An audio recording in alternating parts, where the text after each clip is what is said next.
बच्चों, हम लोग संदेश लेखन पढ़ रहे थे। संदेश लिखते समय कुछ बातों का ध्यान रखना पड़ता है।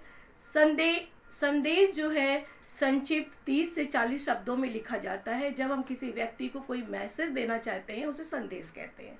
अब औपचारिक संदेश और अनौपचारिक संदेश दो तरह के संदेश होते हैं। औपचारिक संदेश क्या होता है? जिसमें कि हम जिससे हमारा कोई पारिवारिक संबंध नहीं होता, उसको हम जो संदेश देते हैं किसी अधिकारी को, देशवासियों को, नगरवासियों को, ये सब संदेश औपचारिक संदेश के अंतर्गत आता है। अब मान लो किसी को स्वतंत्रता दिवस के शुभ अवसर पर संदेश देना है देशवासियों को। देश का प्रधानमंत्री हो सकता है, देश का राज्य मंत्री, देश का शिक्षा मंत्री, देश का रक्षा मंत्री, कोई भी हो सकता है।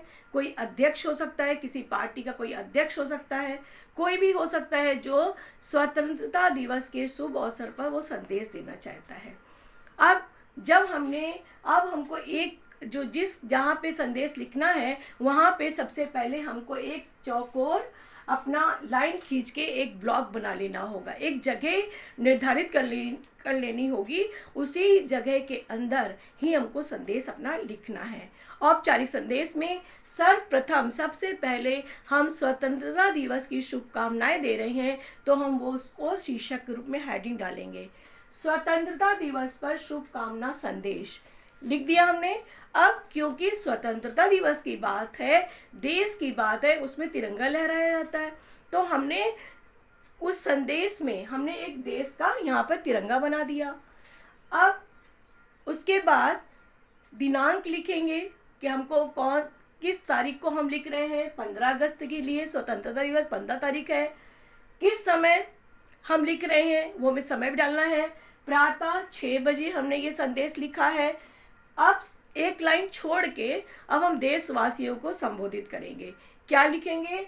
समस्त देशवासियों को स्वतंत्रता दिवस की हार्दिक शुभकामनाएं।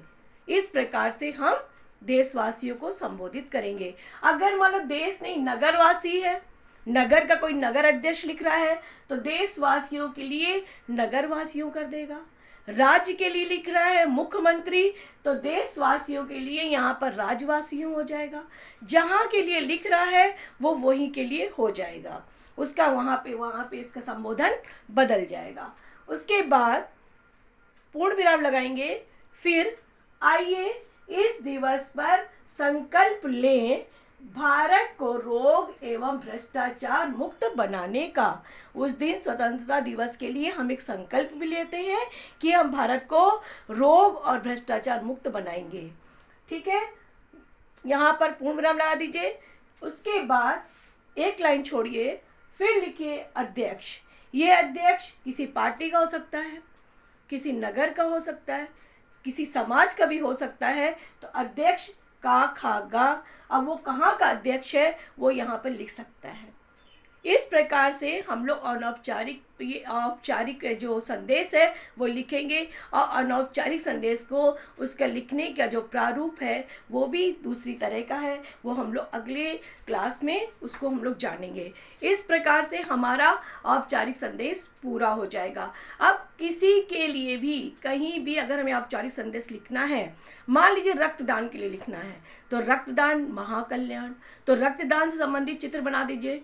अगर हमें दूध से संबंधित देना है संदेश कि दूध पौष्टिक है, दूध का सेवन करना चाहिए, अधिक दूध पीजिए, अपने आप को स्वस्थ रखिए, तो हम दूध का गिलास बना सकते हैं, गाय बना सकते हैं, गाय के साथ एक बाल्टी में दूध भी रख सकते हैं। इस प्रकार से अगर हम किसी को शुभकामना संदेश दे रहे हैं तो एक हम उसके पास एक फूल भेज सकते हैं, एक गुलदस्ता का चित्र बना सकते हैं। किसी को जन्मदिन का दे रहे हैं शुभकामना तो वहाँ पर हम केक का चित्र बना सकते हैं, मोमबत्ती वगैरह जला सकते हैं। तो संदेश लेखन में हम विषय के अनुरूप वहाँ पर चित्र भी बना सकते हैं और जितना आकर्षक हम संदेश बनाएंगे उतना ही वो संदेश हमारा प्रभावी होगा। इसलिए संदेश लिखते समय हमें कुछ बातों का अवश्य ध्यान रखना चाहिए, तभी हमारा एक अच्छा और सफल संदेश कहलाएगा।